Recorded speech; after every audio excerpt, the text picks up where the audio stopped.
Abra sua Bíblia comigo, Isaías capítulo 30, versos 20 e 21. Aleluia. Quantos acharam? Amém. Em Isaías 30, 20 e 21 está escrito o seguinte: embora o Senhor lhes dê pão de angústia e água de aflição, os mestres de vocês não se esconderão mais, vocês os verão com os seus próprios olhos. Quando vocês se desviarem para a direita ou para a esquerda, ouvirão atrás de vocês uma palavra dizendo: este é o caminho, andem nele. Amém? Amém. Hoje, irmãos, nós vamos falar sobre caminho certo em tempos incertos. Repita após mim: caminho certo em tempos incertos. Deus começou a falar comigo essa mensagem na quinta-feira, e é uma mensagem sobre firmeza, convicção e posicionamento do crente na palavra de Deus diante das incertezas da vida. Amém? Diga comigo: firmeza, convicção, posicionamento na palavra diante das incertezas. Diga mais uma vez: caminho certo em tempos incertos. Aleluia. Se você for olhar esta palavra no seu contexto, Deus está falando através do profeta Isaías que depois do julgamento divino da nação de Israel por sua idolatria, por sua cegueira espiritual, por sua hipocrisia, eles veriam a salvação do Senhor. Esse é o contexto do capítulo 30 aqui, a partir do verso 18. Aleluia. Então, após o julgamento divino, Israel veria a salvação do Senhor. E essa salvação se daria por meio de mestres que seriam revelados para revelarem o Mestre, o Messias. Amém? Por isso que nós lemos o verso 20 em conexão com o 21. Porque tem gente que só lê o 21, né? Quando vocês se desviarem para a direita ou para a esquerda, ouvirão atrás de vocês uma palavra dizendo: este é o caminho, andem nele. E fica um negócio assim meio místico, né? Parece assim que vai vir um anjo, uma voz, uma coisa, e de alguma forma assim vai falar por trás das costas do povo, né? À medida em que estiver na sua jornada. E o verso 20 mostra que não é nada disso. O verso 20 mostra que a voz que irá orientar o povo de Deus no caminho certo, nem para a direita, nem para a esquerda, é a voz dos mestres que Deus iria levantar para instruir o seu povo. Amém, irmãos? Amém. Aleluia. E o Senhor está mostrando aqui que esses mestres seriam revelados, eles estavam escondidos, revelados para revelarem o Mestre, revelados para revelarem o Messias. Amém? Todo o propósito da revelação é o Messias. Então nós estamos vendo que Isaías está falando aqui, irmão Paulo, de mestres proféticos que liberariam um nível de ensino, e esse nível de ensino, irmão Heráclis, indicaria ao povo de Deus o caminho caminho certo em tempos incertos. Amém? Principalmente numa igreja como a nossa, só erra quem quer. Principalmente numa igreja como a nossa, só se perde quem quer. Por quê? Porque uma igreja de ensino profético tem como propósito indicar ao povo de Deus o caminho certo. Olha aqui para mim. Amém? No Salmo 18, no verso 30, a Escritura diz: o caminho de Deus é perfeito, a palavra do Senhor é confiável, Ele é escudo para todos os que nele se refugiam. Você pode glorificar a Deus? Aleluia.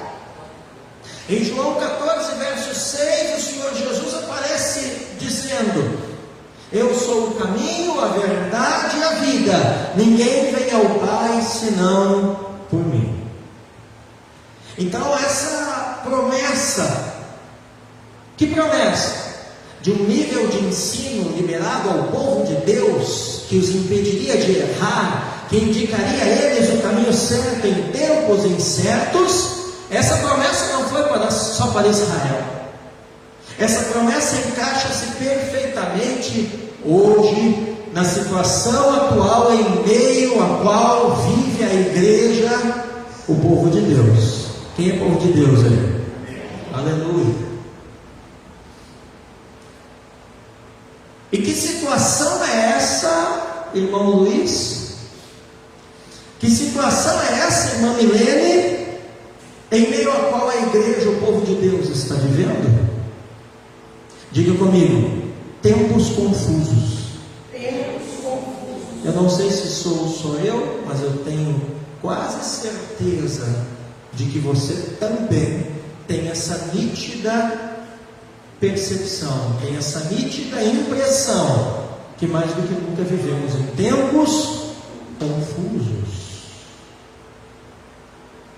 Tempos em que se chama igreja aquilo que não é igreja, em que se chama de crente aquele que não é crente, em que se chama de Deus aquilo que não é Deus, em que se chama de bom aquilo que não é bom, e por aí vai, né, irmãos? Diga comigo: tempos confusos. O que são tempos confusos, Lula? São tempos em que os princípios são relativizados. Já ouviu aquela conversa fiada? O que é certo para você pode ser que não seja certo para mim? Isso tem um nome: relativização de princípios. E nós vivemos tempos em que os princípios, irmãos e irmãs, estão sendo relativizados, em que os princípios, em que a história mesmo passa por um processo que parece que as coisas vão sendo reinterpretadas, e como consequência dessa relativização, dessa reinterpretação, os valores se tornam invertidos. Tempos incertos, tempos de relativização, tempos de reinterpretações, tempos de inversão de valores. E o que a Bíblia tem a dizer com relação à inversão de valores? Isaías, capítulo 5, verso 20, a palavra diz assim, em Isaías 5, 20: ai dos que ao mal chamam bem, e ao bem chamam mal, que fazem das trevas luz, e da luz fazem trevas. Você está comigo? Que mudam o amargo em doce, e o doce em amargo. Ai destes, diz o Senhor. Qual é o resultado resultado da relativização, da reinterpretação, da inversão de valores. O resultado disso, irmãos e irmãs, é o crescente caos social. Diga comigo, caos social. E o caos social nós estamos vendo, irmão Joseli, mais do que nunca em todos os setores. E caos social não é exclusividade nossa, no nosso tempo, na nossa geração, no nosso mundo, mas caos social aconteceu também com Israel. E não foi só uma vez, foi em vários períodos da sua história. E o exemplo maior, irmã Milene, de período histórico de caos social em Israel foi, Cristina, o período dos juízes. E quando você olha o livro dos Juízes, capítulo 21, o verso de número 25, está escrito assim, 25: naqueles dias não havia rei em Israel, cada um fazia o que achava mais certo.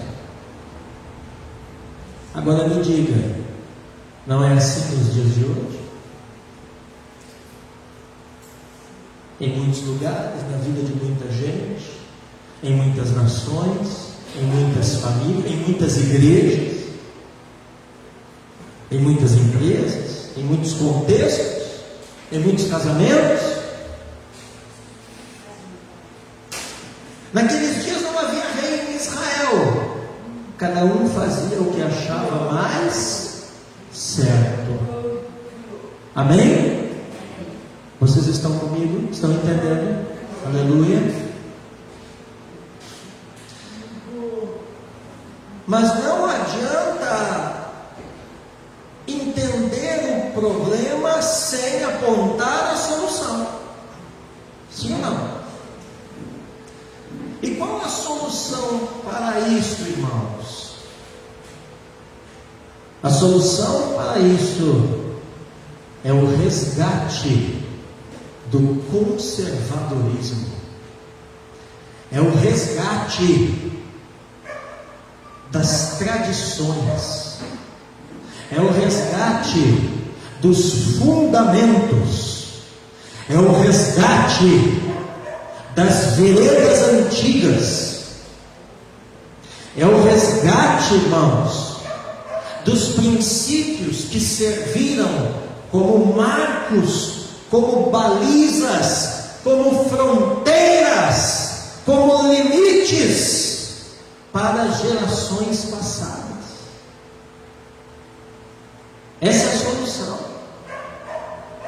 Provérbios capítulo 22, verso 28 diz assim: não removam os marcos antigos que os seus pais colocaram.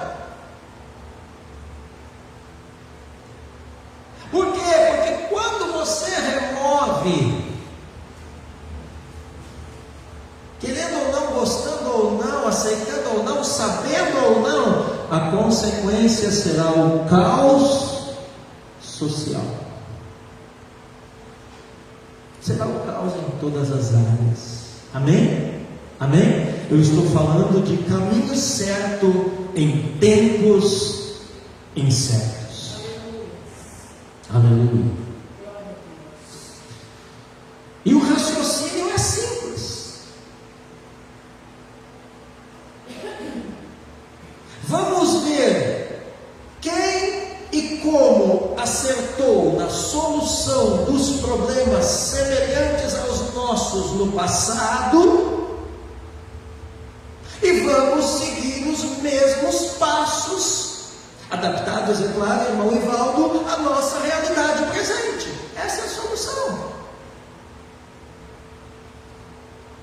Isso está na Bíblia, no livro de Jeremias, no capítulo 6, verso de número 16. Jeremias 6,16 está escrito assim: Senhor. Ponham-se à beira dos caminhos e olhem, perguntem pelas veredas antigas, qual é o bom caminho, andem por ele, e vocês acharão descanso para a sua alma. Onde está o descanso para a sua alma? No bom caminho. E qual é o bom caminho? São as veredas antigas.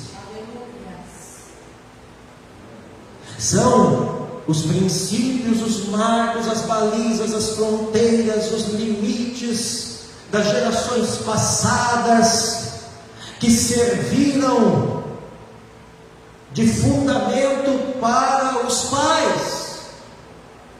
Aleluia!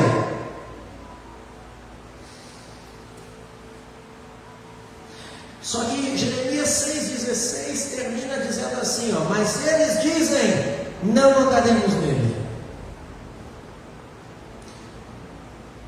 Teimosia.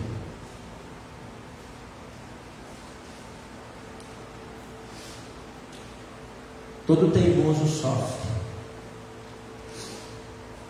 Todo teimoso perde.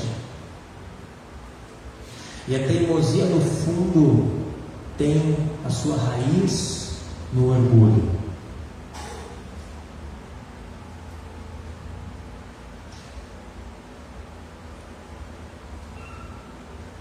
Não adianta eu querer ser teimoso, por exemplo, com o irmão Heracles, que é enfermeiro padrão há anos,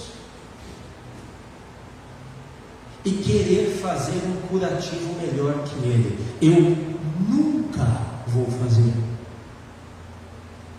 Simplesmente por quê? Porque ele é mais qualificado do que eu, porque ele sabe mais do que eu, porque ele entende mais do que eu. E se eu disser, mesmo assim, eu farei melhor que ele. E tem gente que envolve, Rafael, às vezes até a fé nisso, né? Em nome de Jesus. É o misticismo. Cuidado com essas coisas, irmãos. Além de fazer errado, eu vou botar em risco a vida da pessoa a qual eu fui me meter a fazer um procedimento que eu não estou habilitado para isso. A mesma coisa muitas vezes somos nós com Deus, irmãos. E a mesma coisa muitas vezes somos nós com os nossos mentores, com os nossos guias, com os nossos mestres, com os nossos pastores que Deus estabeleceu na terra para nos conduzir pelo caminho antigo, pelo caminho certo. Não existe dois caminhos, há um caminho, o nome dele é Jesus.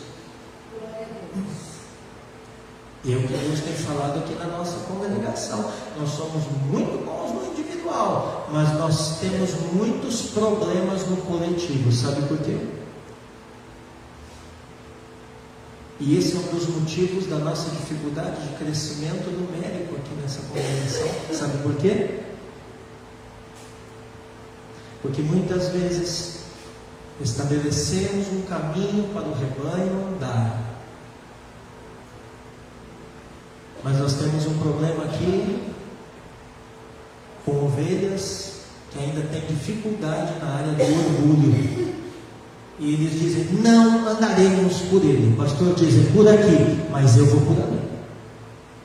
O pastor diz, é por ali, não, mas eu vou por lá. Porque Deus falou comigo.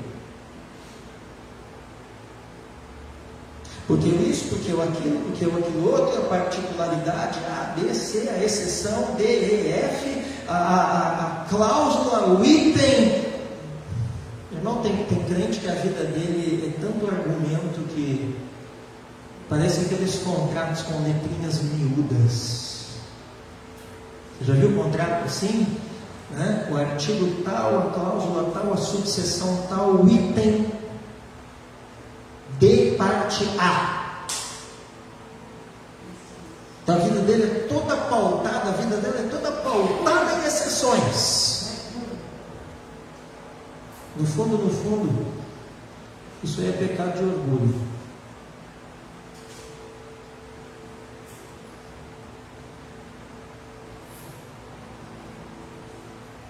Você acha que eu vou conseguir, vou dar um outro exemplo, arrumar uma sessão de hortifruti como o irmão Paulo consegue? Jamais. Por quê? Porque o irmão Paulo é mestre nisso.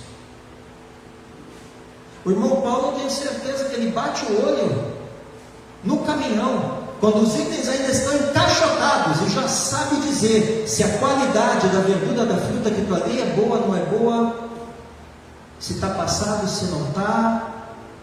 Por quê? Porque é a área dele. Então não adianta eu querer teimar e saber mais de alimentação nesse ramo do que o irmão Paulo. Amém? Então nós não podemos entrar nesse nível aqui que Israel entrou em Isaías 6,16. Assim diz o Senhor: ponham-se à beira dos caminhos e olhem, perguntem pelas veredas antigas qual é o bom caminho, andem por ele e vocês acharão descanso para a sua alma. Porque nós não podemos entrar aqui no fim do versículo, mas eles dizem: não andaremos. Por que eles não queriam andar? Porque eles queriam fazer do seu próprio caminho. Eu estou falando nessa noite sobre o caminho certo em tempos incertos, com base em Isaías, capítulo de número 30, versos 20 e 21. Aleluia.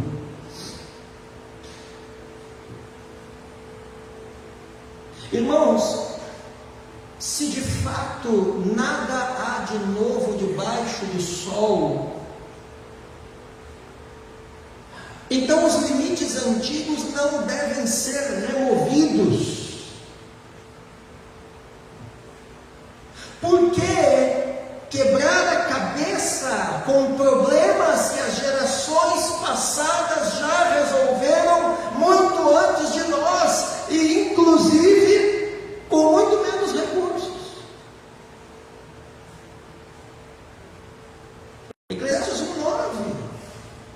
O que foi é o que há de ser, e o que se fez, isso se tornará a fazer. Não há nada de novo debaixo do sol. Inclusive os problemas, inclusive as soluções destes problemas.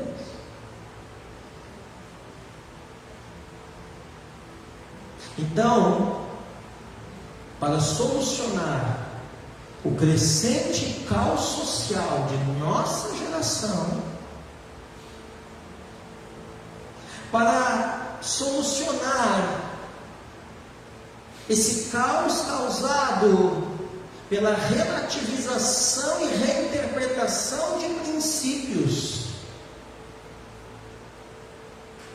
esse caos causado pela relativização e até inversão de valores, a solução é o resgate do conservadorismo, o resgate das tradições, da sã doutrina. O apóstolo Paulo fala no Novo Testamento que a igreja deveria seguir a tradição apostólica que eles haviam entregado aos irmãos. O resgate das veredas antigas, dos princípios que serviram como marcos, como balizas, como fronteiras, como limites para as gerações passadas. E eu vou repetir o raciocínio. É simples.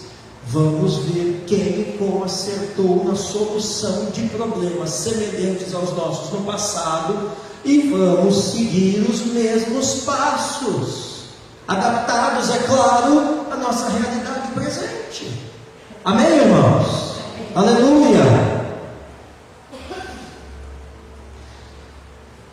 Em meio a essa problemática do caos social, pela relativização de princípios e inversão de valores, encontra-se a igreja, nós. Não precisa ser profeta ou muito espiritual para perceber que a igreja sofre mais do que nunca uma tentativa de descaracterização. Como assim, pastor? Gente chamando de igreja o que não é igreja.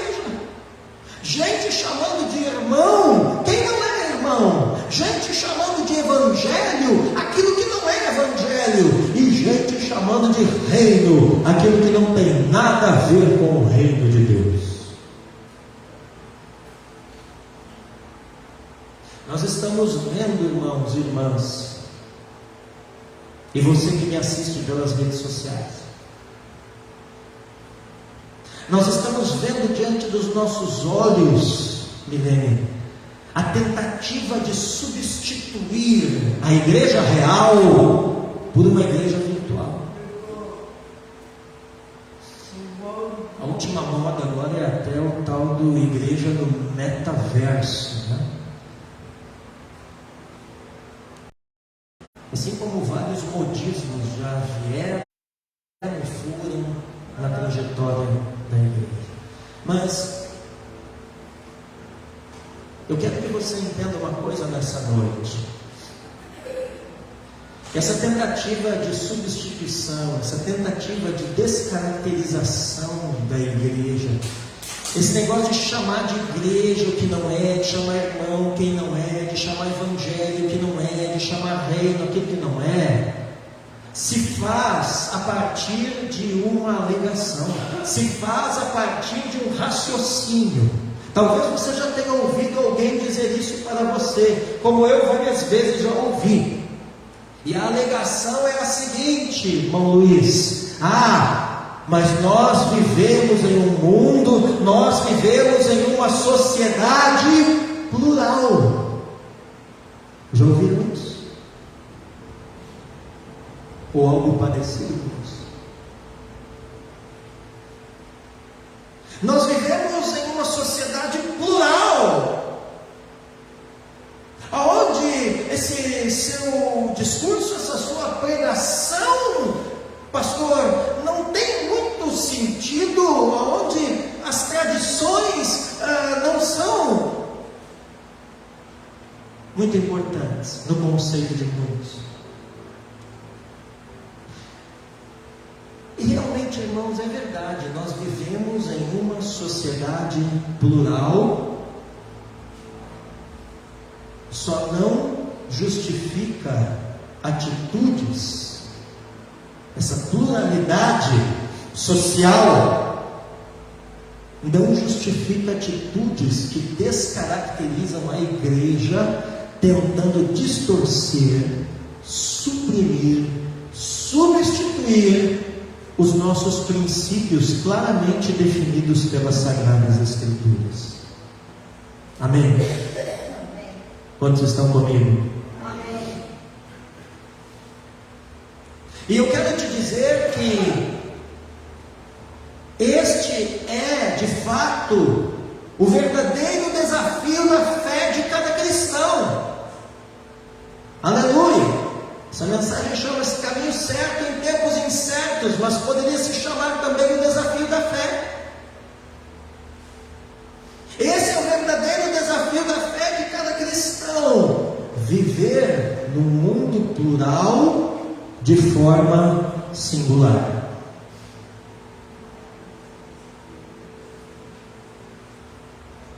Vamos repetir? Diga comigo: viver num mundo plural de forma singular. O que é forma singular, Luan? Forma única, forma autêntica. Amém? No meio da pluralidade se destaca quem tem a singularidade. Aleluia! João 17,14.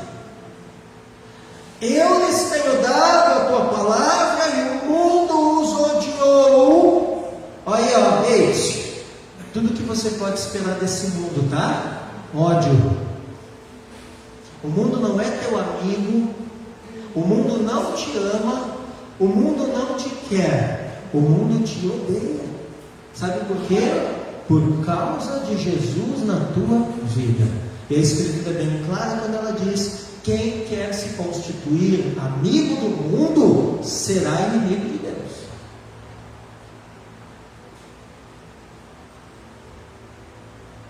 Eu lhes tenho dado a tua palavra, João 17,14. E o mundo os odiou, porque eles não são do mundo, como também eu não sou. O Senhor Jesus está falando claramente aqui, irmão Ivaldo, a natureza dele não é desse mundo. E a igreja é o corpo dele, a igreja é ele na terra, aleluia. E não é desse mundo. E vocês estão lembrando de uma outra passagem, onde a Escritura diz: nós estamos no mundo, mas não somos do mundo. Não te peço que os tires do mundo, Pai. Ele orou por você e por mim, mas os livres do mal.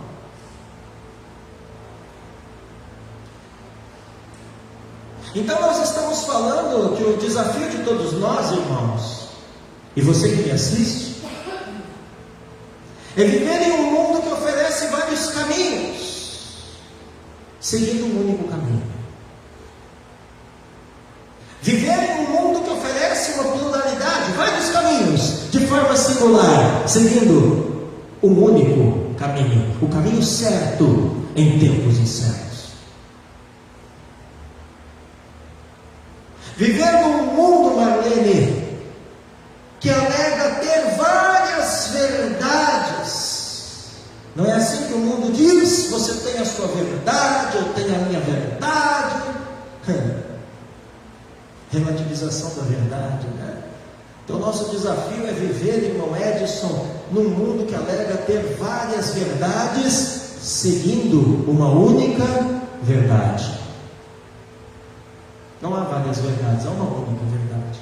Não há vários caminhos, há um único caminho. Não há várias vidas, há uma única vida. Isso está onde?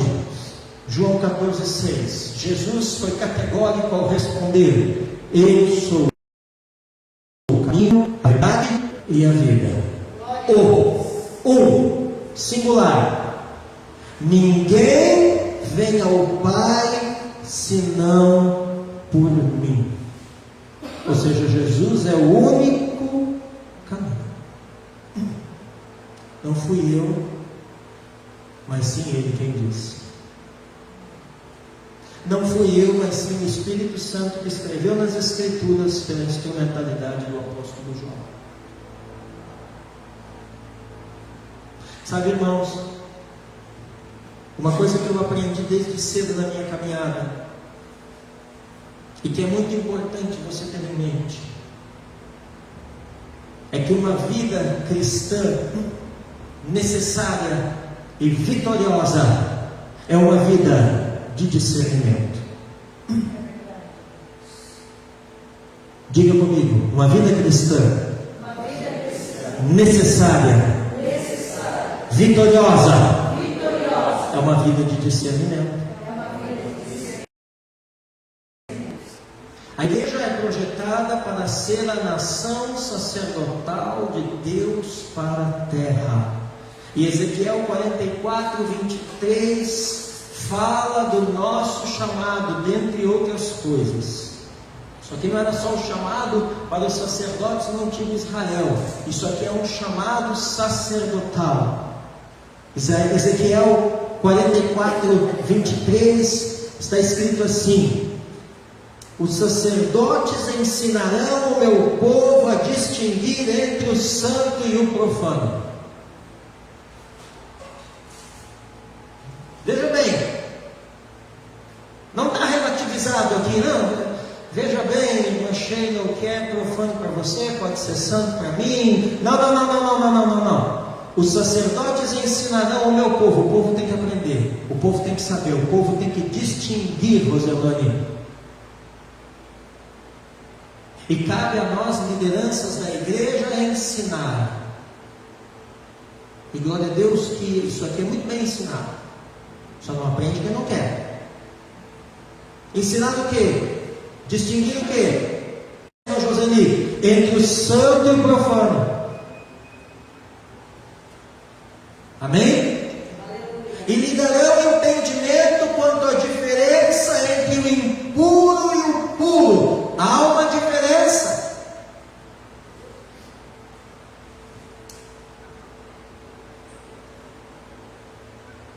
Não vamos fazer uma reinterpretação aqui, histórico-teológica, para acabar com essa, como é que é a palavra que é famosa? Para acabar com essa polarização.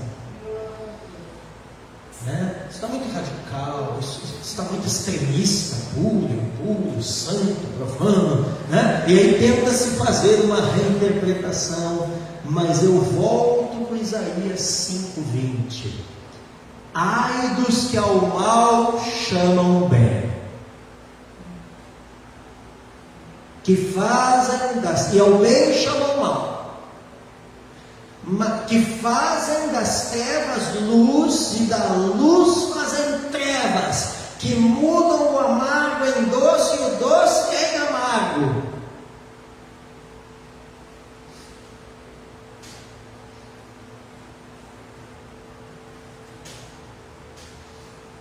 Deus é um Deus de posicionamento. As Escrituras nos chamam ao posicionamento. A igreja tem que ser um povo de posicionamento. Por quê? Porque em tempos incertos existe um caminho certo. Aleluia. Quero dizer para os irmãos que a igreja não vive de aparências, mas sempre subsiste da essência. A igreja não vive de aparências, ela tem que subsistir, sobreviver da essência. Por quê? Porque a igreja cristina sustenta a verdade neste mundo. Nós, a igreja de Cristo, irmãos, seja onde for, a verdadeira igreja do Senhor nesta terra, seja quem for, aonde for, ela sustenta a verdade neste mundo, e sem ela o mundo já teria se destruído há muito tempo. 1 Timóteo, capítulo 3, verso 15. Mas se eu demorar, você saberá como se deve proceder na casa de Deus. Eis, há um procedimento na casa de Deus. Por que seria diferente, não é verdade? Lá onde você trabalha, existem vários procedimentos, não é verdade? Lá onde você estuda, existem vários procedimentos. E por aí afora. Temos que aprender, irmãos, e seguir os procedimentos na casa de Deus. Aleluia. E aí ele vai dizer para o Timóteo assim, 1 Timóteo 3,15, o fim do versículo, que é a igreja do Deus vivo, coluna e fundamento da verdade. O que é uma coluna? É o que sustenta algo. O que é um fundamento? É o que alicerça algo.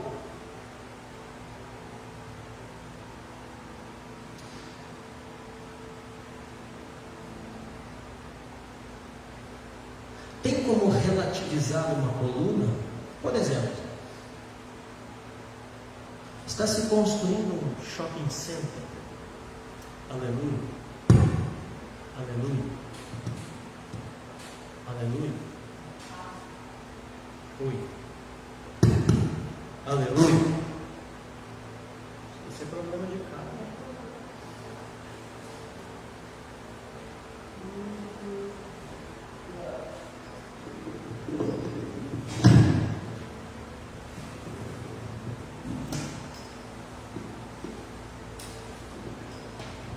Aleluia. Terceira já hoje. Por exemplo, está se construindo um shopping center.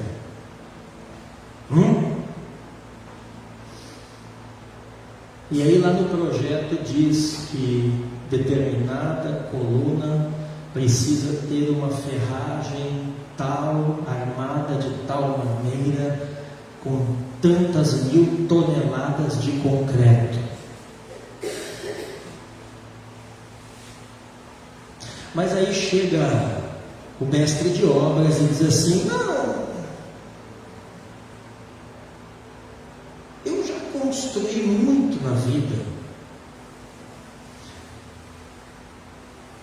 De repente ele é até desses crentes místicos, né? E Deus falou comigo.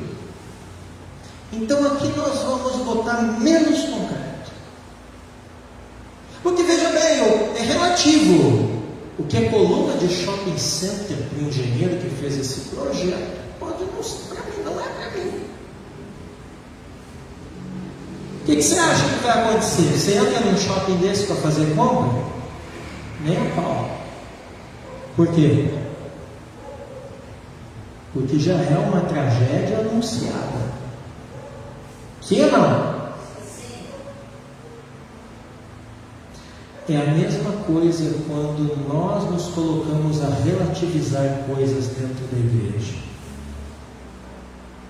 A verdade pesa. E a única coluna e alicerce suficientemente forte para sustentar a verdade no mundo é a igreja. Nada nem ninguém consegue, além da igreja, com a verdade de Deus. Então nós não podemos nos botar a relativizar. Por quê? Porque senão nós caímos no exemplo esdrúxulo que eu acabei de dar aqui, né? É como um mestre de obras que já tem a planta na mão, e na planta, no projeto, no desenho, no cálculo, já está tudo previsto, como se tem que fazer, o que se tem que fazer. E aí ele deixa isso aqui de lado e diz: não, mas eu vou confiar na minha experiência.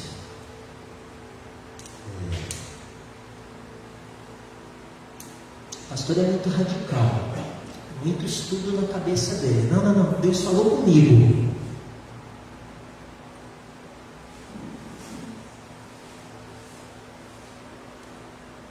Irmãos,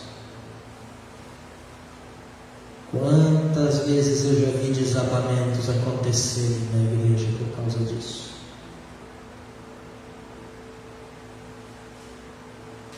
Não sejamos nós assim.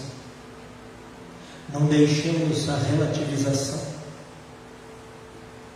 a reinterpretação de princípios, de valores, entrar na nossa vida, na nossa família, na nossa casa, muito menos na nossa igreja. Por isso que eu estou me pondo desde o ano passado a definir doutrinariamente o que esta igreja crê. E esse é meu papel. Começamos o ano passado na área da escatologia, lembram? Continuamos na área do pecado e da salvação, e aquela série de mensagens ainda não terminou. E avançaremos em breve em uma outra área, a eclesiologia, a doutrina da igreja,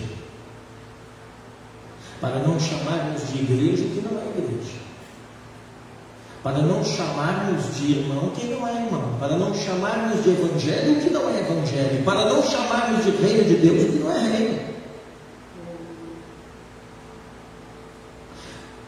Tempos incertos exigem gente definida.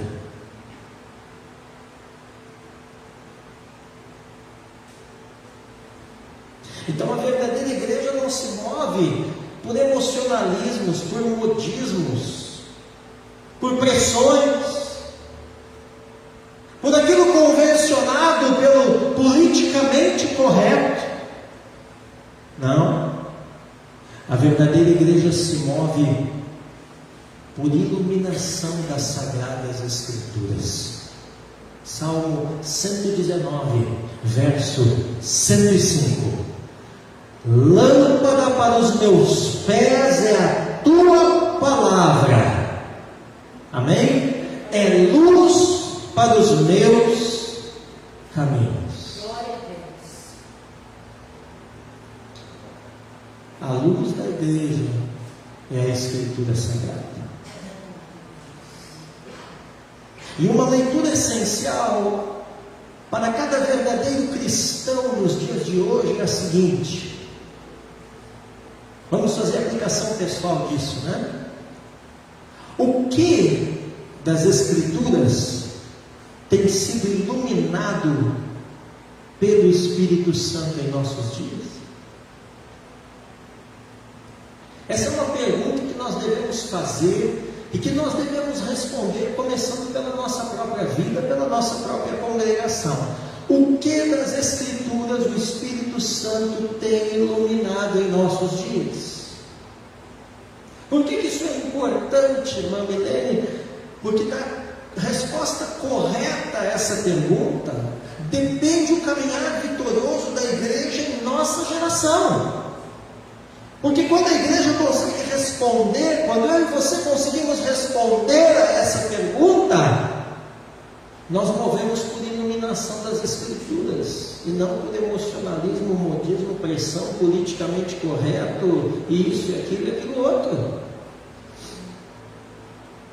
Eu quero encerrar nessa noite dizendo que há um caminho certo para os tempos incertos do homem. Amém? Amém. E é na sua palavra, na palavra de Deus, iluminada pelo Espírito Santo, que nós somos conduzidos por este caminho. Aleluia. Há um caminho certo para tempos incertos. Na palavra, iluminada pelo Espírito Santo, nós seremos conduzidos, irmãos e irmãs, por este caminho. Amém?